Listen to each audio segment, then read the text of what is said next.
Ta lo saban dale nega sangma le sande tan tashi dele ta lo saban malo.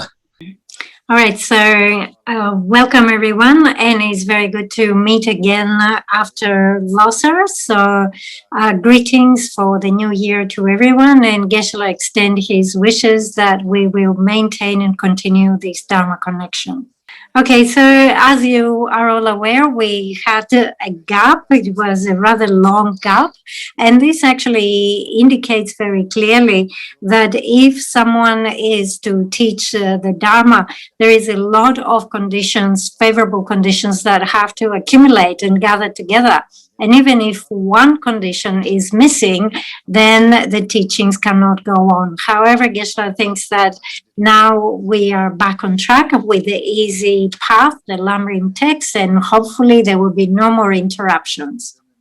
All right, so Geshe is saying, I think the proper thing to do, since we had a 2 months break, before we continue with new material, is to do a brief revision of everything we have done so far. So basically, we want to link with all the previous material. We're going to do this in a condensed way by going through the outlines of the text, and this will be a good reminder. It is quite possible that people have forgotten a few things, so it's good to come up to speed. So if we look at the beginning of our text on page 1, in bold letters, you will see the 2 main outlines of this text. The first one is how to practice Guru devotion, the root of the path. And the second one is how to train one's mind after one has generated devotion. So with the first outline, straight away it is indicated how important it is to practice Guru devotion. So it is said it is the root of the path. So that means that whatever qualities of realizations of the path will develop really depend upon having devotion on the Guru. And this is why we use the word root.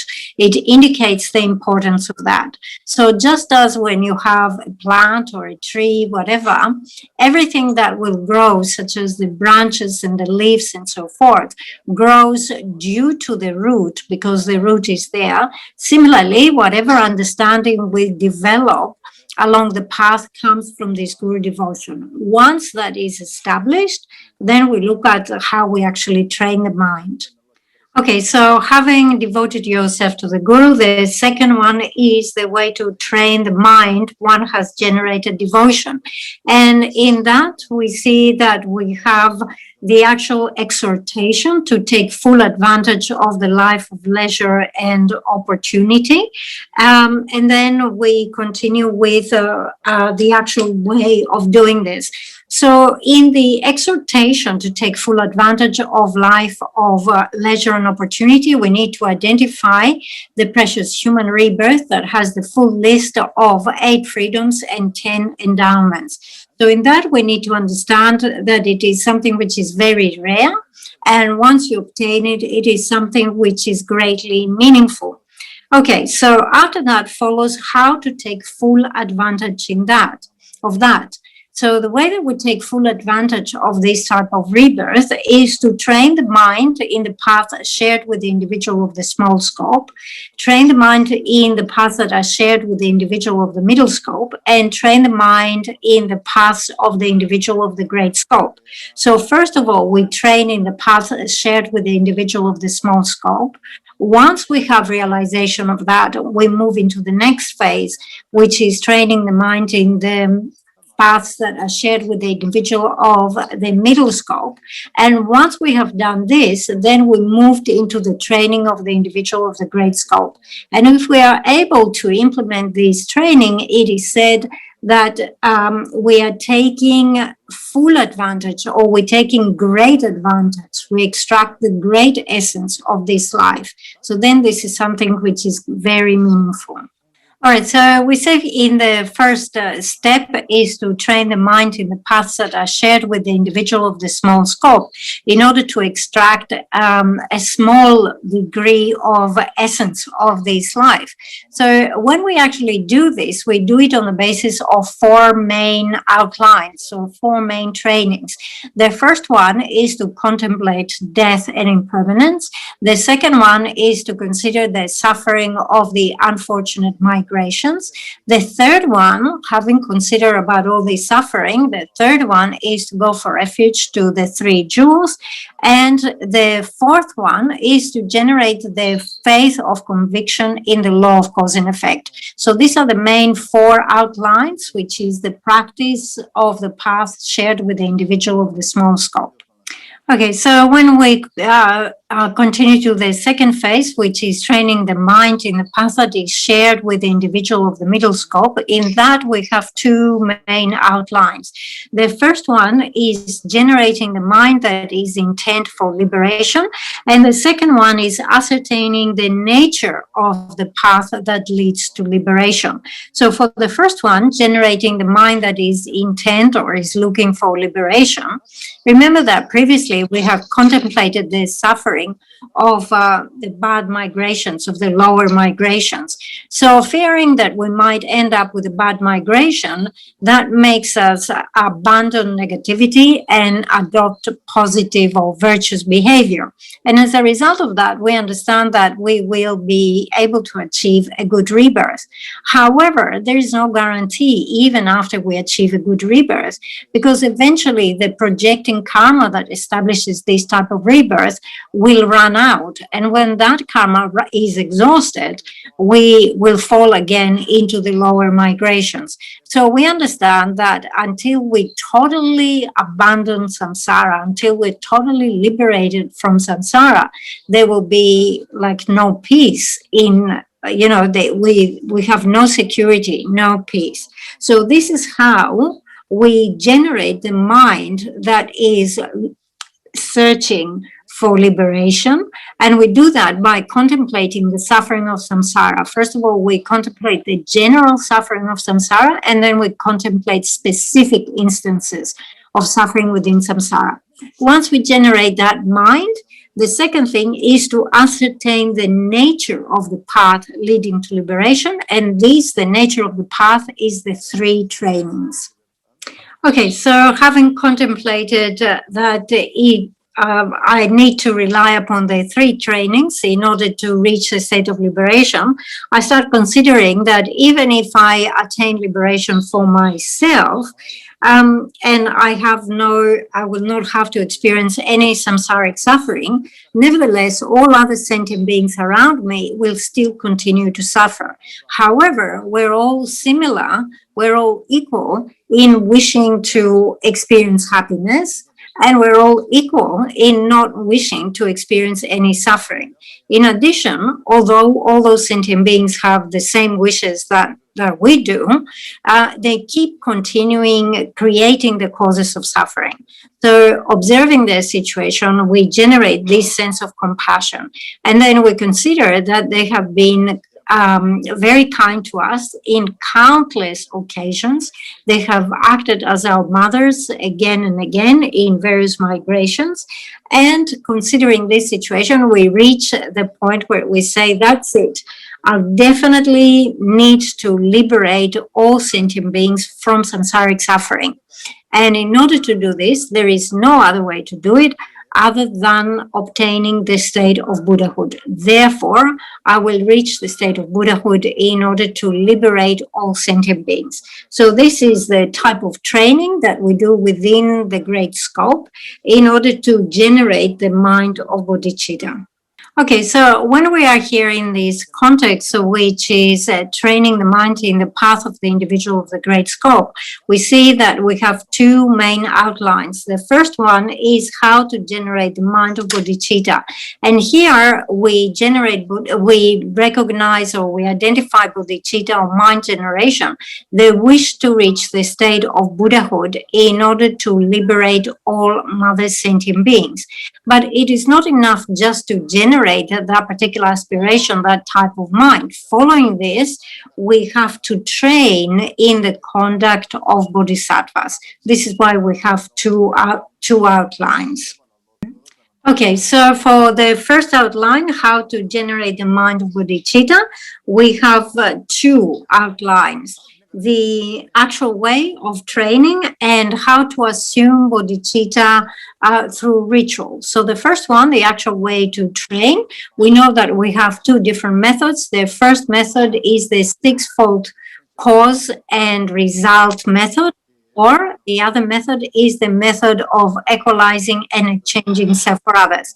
One can follow any of these two methods in order to generate that mind of bodhicitta. And then after it has been generated by following these methods, the second outline following that is the way to take or assume bodhicitta through means of the ritual. In terms of the ritual, we can have simultaneously assuming, aspiring, and engaging bodhicitta, or we can have the ritual where we take those in order, in sequence. All right, so having generated the mind generation or the mind of bodhicitta and having assumed it through vows, the ritual of assuming the vows, it is very important to go through different practices that will allow you to protect your vows, engaging and aspiring bodhicitta, so that there will be no decline. Following that, after we generate bodhicitta, then it is how to train in the conduct. And how to train in the conduct has two outlines. The first one is how to train in the six perfections for the purpose of maturing one's own mind stream, and how to engage in the four means of gathering disciples for the purpose of maturing the mind stream of others. So this actually brings us to the point where we stopped, and we can continue now with new material. So as you can see, Geshe has actually revised all the material we have covered so far by means of the outlines. The outlines in these texts are not very lengthy, they are short, and they are very clear. And as you can see, it is very easy to revise the entire context of the text if you have a clear understanding of the outline. Therefore, the outlines are something which are very important. And it is very significant to perform meditation, where you take as your focal object the outlines and you move in sequence from one outline to the next. So the thing with the outline is that we have to maintain the order. We should not introduce subjects that are not there. We should not omit subjects that are included in the outlines, and in this way have the correct number of outlines in each section. Okay, so with all this done, we are ready to continue. Okay, so as we come here to the outlines that are most relevant to the section we are doing, is how to generate the mind of bodhicitta. In this, we have two outlines, how to, the actual way of generating it, and that includes the sixfold method or cause and effect method and equalizing self and others. And the second one is the way to assume it by means of the ritual. Within that outline, we have two, how to newly receive the vows, and then how to protect the vows without letting it degenerate. Okay, once you have generated aspiring and engaging bodhicitta, and you have taken the vows by means of the ritual, the next thing is how to train in conduct. Okay, so how to train in the bodhisattva conduct has two outlines: how to train in the bodhisattva conduct in general, and how to train in the two last perfections in particular. Okay, so as you can see, in general, we will look at the way to train, which involves the six perfections in general. But then it says, in particular, he wants to emphasize the last two perfections, which is the perfection of concentration, which is relevant to developing calm abiding, and the perfection of wisdom that is relevant to developing special insight and realization of emptiness. Okay, so we are looking here at the outlines, is how to train in the bodhisattva conduct in general, and how to train in the last two perfections. So we look at the first one, how to train in the Bodhisattva contact in general. And it says this again is split into two: how to practice during the formal meditation session and how to practice during the intervals between the sessions. So we have seen these type of classifications from the very beginning. Every subject matter of the Lamrim is treated in the same way. So from the first subject, which is the proper way to rely on the teacher, we see that we says, okay, we're going to present this by explaining what you do during the session and what you do during the breaks in between sessions. So that's the classical presentation. For the first one, how to practice during the formal meditation session, it consists of three, right? We have preparation, the actual practice, and conclusion. So remember the preparation, again, it's standard presentation here. The preparation includes the 6 preparatory rites that we have mentioned many times. We are just quickly going to go through the list for the sake of revision. So the first one is you properly clean and prepare the room in which you're going to do the practice, and you arrange representations of the body, speech, and mind of the Buddha. The second one is you beautifully arrange offerings that you have obtained in an honest and honorable manner. The third one is that you place down your seat, you will have a cushion, and you assume the meditation posture. Ideally, you should be assuming the full formal meditation posture of Buddha Vairocana. And having taken your seat, you visualize in front of you Buddhas and Bodhisattvas. You go for refuge and generate Bodhicitta. So all these 3 points, the posture, refuge, and Bodhicitta, are number 3. Number 4 is that you visualize the field of accumulation. So imagine that all of those figures are right there in front of you. Number 5 is that you present the 7-limb prayer with a mandala offering. And the last one, number 6, after you've made the mandala offering, you make further requests. So these are the preliminaries. Okay, so if we follow now our text in the printed version of the English translation, we're at the bottom of page 33. So it says in bold letters, how to train in the Bodhisattva conduct in general and how to train in the 2 last perfections in particular. The first, again, is split into 2, how to practice during the formal meditation sessions and how to practice during the intervals between sessions. The first consists of preparation, the actual practice, and conclusion. And then, regarding the preparation, one is meant to make supplications as before, with the prayer ending with, I make a request to you, Buddha Vajradhara, the Supreme Guru Yidam, synthesis of all objects of refuge. Okay, so remember that when we are doing the petitions, there are different ways of making requests. We make a request for the 4 great purposes. We make a request with the Lama as being our representative and supporting us in our request.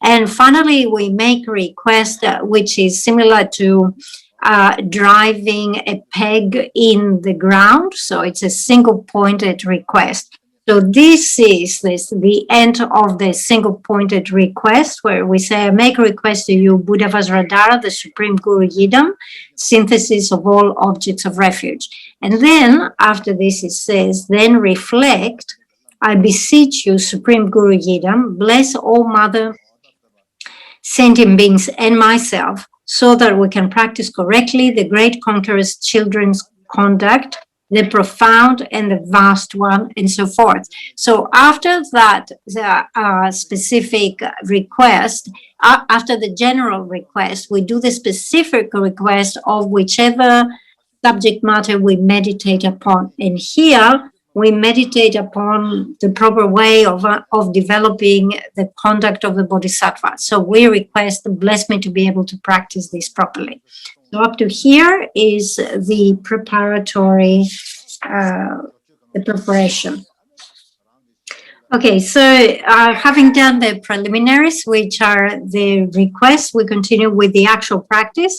The text says, as for the actual practice, it consists of the 6 perfections to ripen one's mind, and the 4 ways to gather disciples to ripen others' minds. So for the first, whilst meditating on the Guru Yidam on the top of your head, contemplate, I shall quickly attain the complete and perfect Buddhahood for the sake of the mother sentient beings. For this purpose, I shall practice correctly the 3 types of generosity.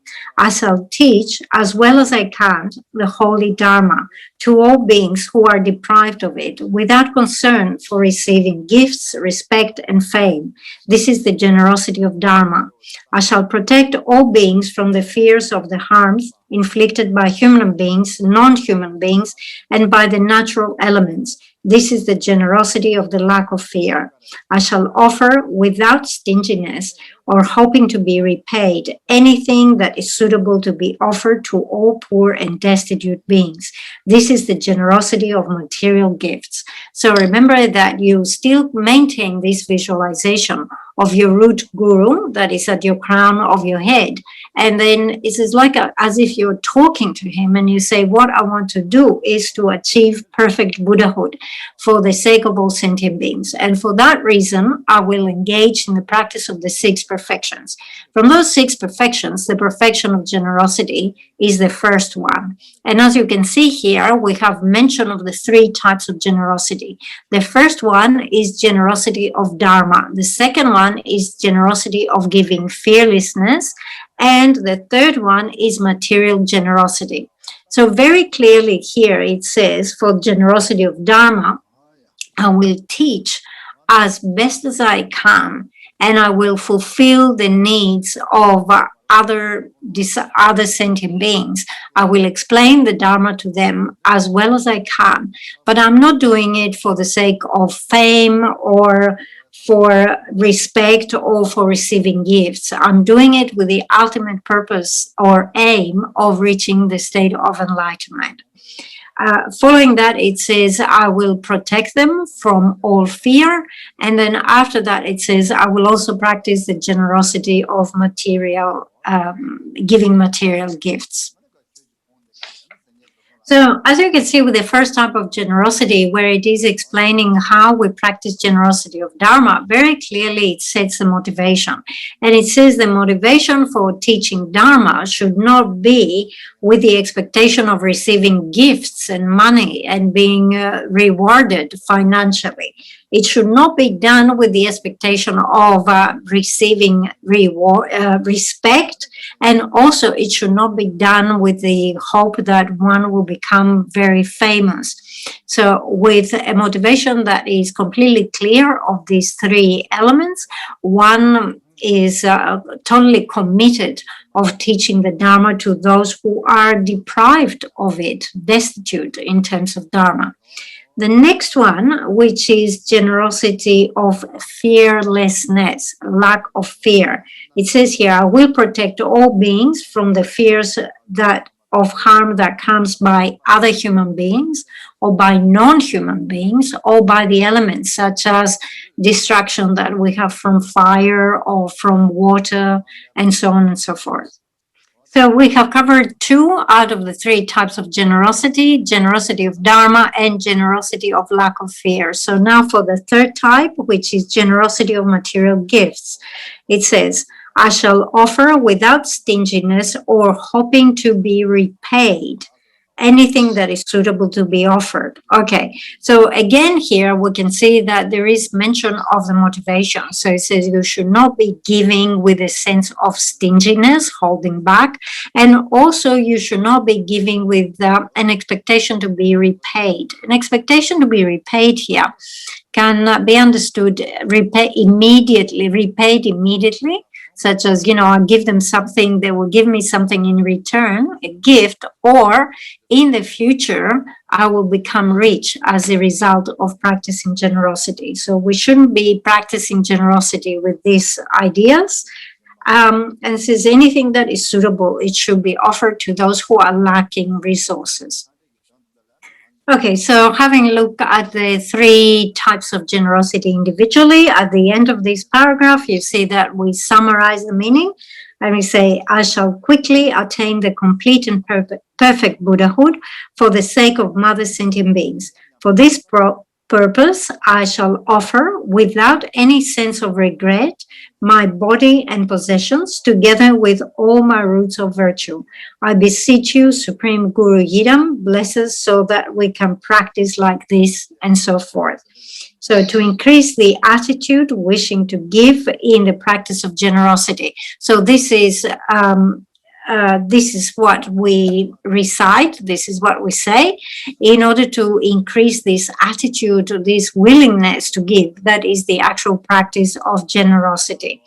So as you can see here, we are ready to offer everything that we possess, the body and possessions and root of virtue, for the sake of reaching Buddhahood. So we, making this request, we then have the visualization of the descent of nectar. We have purification nectars and we have the blessings of nectar so that we can be successful in the practice. So this way we complete the first of the 6 perfections, which is generosity, the 3 types of generosity.